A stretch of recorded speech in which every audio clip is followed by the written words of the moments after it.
Hey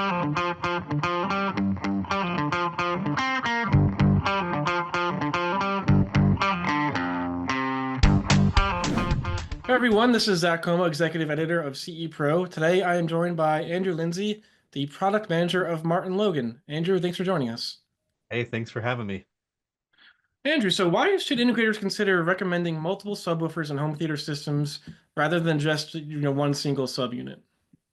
There's a multitude of reasons, actually. The most obvious, of course, is just having more output at your fingertips, because Hmm. anytime you can spread that load across multiple woofers, you've got the potential for more output, but that's also kind of a side benefit. You also get lower distortion because, again, since you're spreading the base load across multiple drivers, they if you don't increase the volume, well, each one just works less hard, right? So you get lower distortion. And then one of the nice ones to me that has nothing to do with sound is just visual symmetry. You've got this what we hope is a nice looking box. We make some in my opinion, some great looking subwoofers. But if you only have one, you've kind of thrown off the visual balance. Like you might have a tower and then a subwoofer on the floor, stand, another tower. Well, where's the other sub on the floor, right? Just to balance it out. But yeah, the most obvious increased output, especially with larger, more open floor plans, you need to have more woofer to pressurize that area. And you Right. can do that with a big woofer or a bunch of small ones or a bunch of big ones, but more is the better. Yeah. And also more even bass, right? Like you might have heard a system where one chair has great bass, one chair has none at all. And that's just Mm. because bass waves are very large. And when you have multiple woofers in the same room, you can smooth that out to where every seat just has much better response, much smoother Right. response, less peaks. So there's really almost no downside. There's no reason not to in Right. that regard. Yeah, we all love bass that goes boom, of course. From a system design standpoint, where do you when you in your work when you're working with multiple subwoofers, where should you place them? What's the optimal strategy here? Well, there's reality and then there's, the ideal position, right? So ideally, there's a few different ways to do it. Um, the two like corners are very popular because you get a lot of reinforcement from that. And so it's almost like free performance, but that Right. can also be a downside where it becomes very boomy. But typically, you want to spread them out a little bit. So you have two on the front wall, two on the back wall, two on the side, or you can alternate like catty corner. That's very good. But Mm. the reality sets in that, well, I need to have a power outlet available and I need to be able to get a cable there. Or obviously there's wireless solutions, like several of our models actually have them just built in out of the box, but you've got to have space on the floor, access to power, and in some cases access for a cable. So that for me, my room, there's only two places that subs can go, and that's the reality is that's where they'll live. So but theoretically, if you've got enough room and enough access to put them kind of anywhere, uneven intervals are good. But I also like to kind of spread them out. Usually what you'll see is them on the same plane. Like very rarely do I see one in the front left and one in the back right. Yeah. Although that makes a lot of sense acoustically to kind of balance the load. In that case, you're usually going to see four, or there might be two up front, two in the back. But yeah, spreading them around, that's the best way. But we know that if it's a living room, well, it's where I can fit it and where I can power it and where I can get a cable to it is where it's going to go. Right. This question: how many subwoofers is too many subwoofers? Like when does it get ridiculous? Uh, I don't think that number exists. In reality, it's when you kind of look at it and go, okay, this is insane. Yeah. You can get away with a lot more in a dedicated space than you can in a living room. I Mm. could put two behind my couch. At some point, it just kind of looks insane. Yeah. But the more the better from a sound quality. Obviously it can play louder. It will play louder if you want to. That headroom gets higher and higher, but the idea is just better quality bass, more even bass, and just that more effortless sound. Like you just start Right. feeling the movie without any effort at all. So How Right. many is too many? I don't think that number is a Yeah. thing. I think it's how many looks stupid to you. Yeah. You know? Yeah. It's a trick question. And you Yeah, passed. yeah, exactly, exactly. So let's talk about the company's subwoofer design, and what makes them uh what makes it feasible to have a ridiculous amount of subwoofers in a dedicated space. Yeah, sure. So our philosophy might be a little different than some other companies. We started as a electrostatic speaker company, which are known for lightning fast transient response and ultra detail. So it's kind of the opposite of that to make a subwoofer, which by comparison are generally much slower. Mm, But that's also because they play notes that are much lower, so the frequencies are slower, so to speak. But we started doing subs in the very early 2000s, so bordering on 25 years now. And we did that because there's a few things that electrostats don't do well, and one of them is bass. So for our flagship speaker at the time back then, we developed a tower of subwoofers to really fill in that lower octave, and we got such great feedback from it that we started making powered subwoofers for home theater, because especially in the 90s and 2000s, home theater became much more prevalent and you kind of have to have a subwoofer. So what our design philosophy was from the beginning is not to make the largest, most powerful and devastating subwoofer that you could get. We wanted to blend what I would call reality into the situation and make something that not only had extremely good performance, sound quality, and output, but looked like something that would belong in a well-designed modern living room. And that design philosophy has evolved over the multiple generations. But we mm, tend to gravitate towards much more compact enclosures that are very room friendly, and pack as much power and detail in there as we can, because almost all of our speakers use some sort of thin film technology.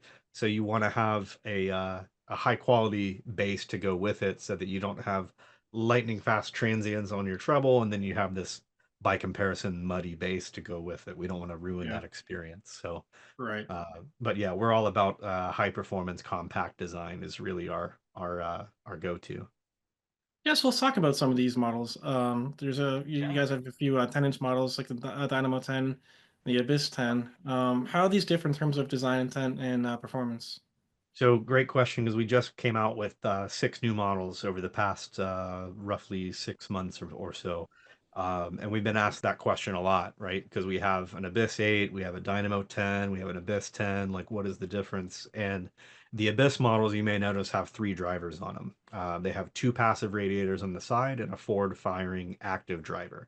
And what that does is it gives us extra output where the passive radiators kick in. So in the case of the Abyss model, that's roughly around 35 hertz or so. So from there down, those radiators kick in and I get increased output. And that's kind of the area where really small compact subs start to lose output, is way down low. So they really have a lot of output down low, which is great for certain kinds of music. And obviously home theater guys get a kick out of having a lot of low end output. So that's where the philosophy of those is, it's not any less musical, it just has a lot more headroom down low. Whereas the larger drivers like a Dynamo 12, well, it always behaves like a 12 no matter what note it's playing. So it might actually have a little more output above 35, but a little less below 35. So it just behaves like a traditional sealed sub. So Mm, Abyss was born out of the, I want a really small compact sub, but it can still really hit those low notes strong. And they're also a little bit smaller by comparison to the Dynamo models, because like an Abyss 8 is very close in price to a Dynamo 10. It's a little smaller, but it still packs a heck of a punch. And that's right. really your main difference, is where does it have the highest output. Doesn't mean it's going to play those notes louder all the time. Just means it can if you want it to. Right. Let's talk about Anthem Room Correction and what benefits that provides in MartinLogan subwoofers. Yeah, absolutely. So we've had a relationship with Anthem for decades now. We've been under the same family for a while. So because of that, we've incorporated it in a number of our products. And specifically, one of the things that we're most happy with is how it handles bass. Bass is really tough to get right. I mentioned earlier that one of the benefits of multiple subs is to smooth out those peaks and dips in a room. Because in bass, you can see if you unless you have a really good measuring spot, you might see plus or minus 10 dB swings at certain frequencies where Mm, this one's really strong, this one is just non-existent. Those bass waves are huge and just not smooth. So what art can do is really smooth that out, so it can apply up to a 6 dB boost where there's a dip, and it can apply nearly an infinite amount of cut where it might be too strong. So what that allows us to do is bring the floor up a little bit. So wherever there's dips, it'll bring that up. But any peaks that are way too strong, it brings down. Whereas by comparison, some other systems, it may do the exact opposite to where the end result is smoother, but you actually have lost output to get there. Whereas we try not to lose any bass, only add. So what it does for us is gives us a lot better and cleaner bass and a much smoother bass. Not quite a replacement for running multiple subs, but in conjunction with multiple subs, it's very smooth and very clean. And it's really easy to run. So we really mm. like having it built into that platform. So kind of going back to what we are talking about before about multiple subs in a room, and when it gets kind of ridiculous when we're talking about this gigantic base. Um, how hard is it to sell homeowners on multiple subs in their home theater systems? And what advice would you give to integrators when communicating the value of multiple subs? I would focus on the multitudes of benefits. I think if you sell it on, hey, it's louder and more powerful, like Yeah. that doesn't always go over well. You know, for some people, that's going to be the draw. Is yeah, I want to feel it. I want that explosion to rumble. I want that power.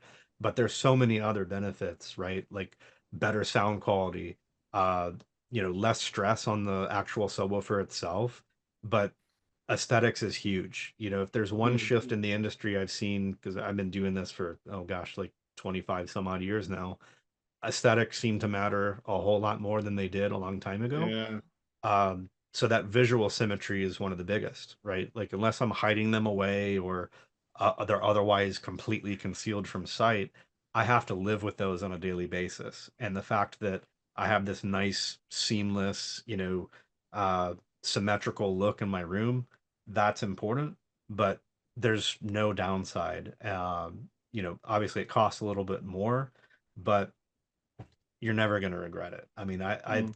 that's probably the most transformative difference in my own system that I've ever done over the years is when I added more than one sub. And I was like, oh, okay, I get it now. Like it just Yeah. you just get blanketed with great bass and it's just Right. better quality.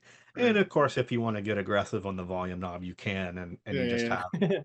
it's it's just too much fun. So Yeah. I wouldn't just focus on one benefit. I would just wrap it all up because the seat to seat consistency might be one of the biggest selling points, right? Like Mhm.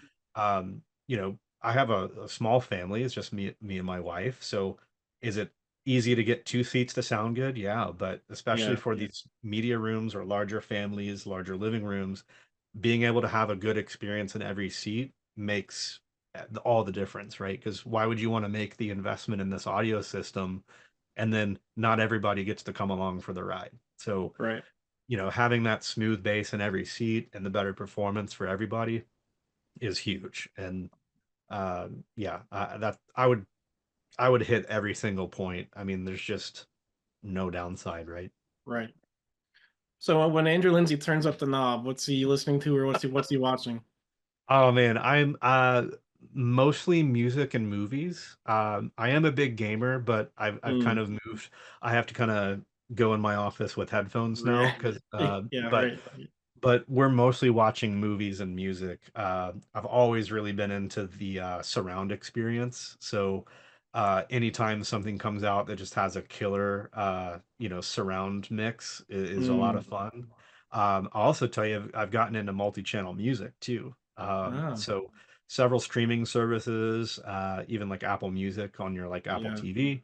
Um, when it's done right, Atmos music is just insane.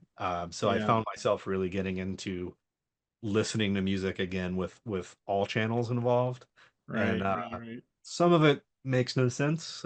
It doesn't Yeah, work as well as stereo, but man, that it's just nice to get immersed in that. So a little bit of music, but mostly movies and right. shows and stuff. Any recent films that stand out to you? Oh my gosh. Watched something the other day. You know what? I'll go back a little bit farther for a weird pick. Sure. There was a Netflix show called Fall of the House of Usher that came out like I want to say Yes. maybe like Halloween last year or something. Yeah. Yep. Yep. And obviously it's supposed to be horror. I was not prepared for how great the soundtrack was. Like Huh. even the opening music was just it just Right. Right. Right. hit. Okay. The Atmos mix was great because you're thinking like horror, like what kind of surround is this going to be? It's mostly people talking and other stuff. Yeah. It had a what in my opinion a pretty killer surround mix. I Hmm. remember messaging the group chat like I know this makes no sense, but you guys got to check this out. Like it Right. Yeah. sounds Yeah. really really good. Well, yeah. Well, I mean, I think a big component of like horror media is the unnerving soundtracks and eerie music and sounds and stuff. So that's I can Yeah. imagine that could get immersive. It's just that emotional, like you know something bad is going to happen, like Yeah. that feel, and a lot of that is the subwoofers. That sense of dread Mm. is the low end. Like anytime you hear that kind of suspenseful, eerie, like ominous music, it's reinforced by low end, right? Like Right. you just you know something's going to happen. Yeah. So yeah, I definitely agree there. It can really pull you into it without quite knowing what's going to happen next. Yeah. Um. So what about when space is at a premium? Maybe integrators are working with a smaller space for a home theater than normal. How do you guys approach an issue like that? I think that's where we shine best. We have not only do we have a lot of thin, like low profile speakers and in-wall speakers and whatnot, but we have, like I said earlier, one of design philosophies is the compact Yeah. subwoofers. So in the case of something like an Abyss 8, you're talking about a very small cube that sits on the floor, but it packs a lot of output. So you can have this really attractive, small, unobtrusive cabinet on the floor, and we make it in satin white, which has proved really popular for Mm, some of the more brighter color palettes. But this little thing doesn't take up a lot of room, but it really fills in the low end. And especially if you want like to raise that performance ceiling, a couple of those does not take up much room at all. And you really get you you have the looks of a minuscule system, but you have that big sound, and that right. comes from the sub. Proper bass management allows you to get big sound from a small speaker, quote unquote, right? Mm, Um, and yeah, that's where we shine, I think. Anyone can make strong bass with a 15. It's like, how do you make yeah. an 8 be powerful? And like, You're yeah, right. okay, well, we got those too. So, um, and we've got bigger ones coming. I joke that we have these small compact subs. We have 12s and 15s coming later this year. So, Great. sometimes less is more, sometimes more is more. We've Yeah. got it all. So, Right. Absolutely. Great. Um. Yeah, that is one thing I've actually noticed at trade shows. There's one manufacturer that the sub they're showing off at I think it was ISE was like the size of a coffin. It was gigantic. Like I could fit in it. It was insane. yeah, and Yeah. and it's impressive because like Right. how could you not be impressed by what it can do? But it should also do that, right? Like Yeah. if you have a subwoofer the size of a refrigerator, it shouldn't not have a lot of output, right? Right. Conversely, having a little like 12-inch cube that still has respectable bass output, like well, you got to throw a lot of power at it. You got to have a nice strong cabinet, a nice beefy woofer. Like it has to work a lot harder because of its size. And that's what we're experts at is getting really Mm, high quality, detailed, and high output. Like, is it going to hit like 130 dB or something? Uh, no, but how many people actually need that, right? yeah. Right. But if you have enough of them, it will. But but Yeah. but that's we want to bring bass to like everyday life where you could Right. pop this into a living room or even a dedicated room if you, of course, but you can put that into any room at a house and it looks like it belongs and it doesn't take away Mm, from the decor and it just looks nice and has incredible sound. right. That's harder to do when they're smaller for sure. Yeah.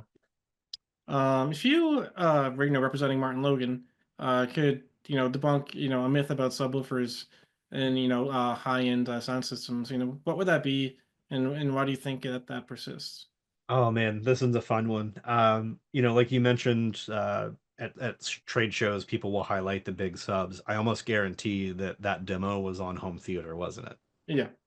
Yeah, it almost is because home theater has embraced DSP and bass management, where you can properly dial in multiple subs and you get the time delays and phase alignment correct, and it just sounds incredible. Whereas two channel has not quite adopted that, and I think that's one of the biggest myths is properly blending subwoofers into a two channel system. Uh, there's a lot of like myths about well they're just not musical and they're slow and they're sluggish, and a lot of that is because there isn't proper bass management in two channel systems. There are systems out there that do, and there are ways to do that, but I think that's one of the biggest myths is that adding a sub to a two channel system like hurts the sound in some way. If you properly integrate a subwoofer into that system, it does not take away. It just Mm, adds so much more. Well, no pun. I guess maybe a little bit of pun intended. It adds depth to it, um, but it just completely transforms the sound, takes stress away from the mains. It just it it can be done right, and when it is, it's incredible. That I think that's one of the biggest myths is it either can't be done or shouldn't be done, and that's not true. It can right. be done right. Very good. So, Well, Andrew, thanks very much. We appreciate your time. yeah, absolutely. Thanks for having me.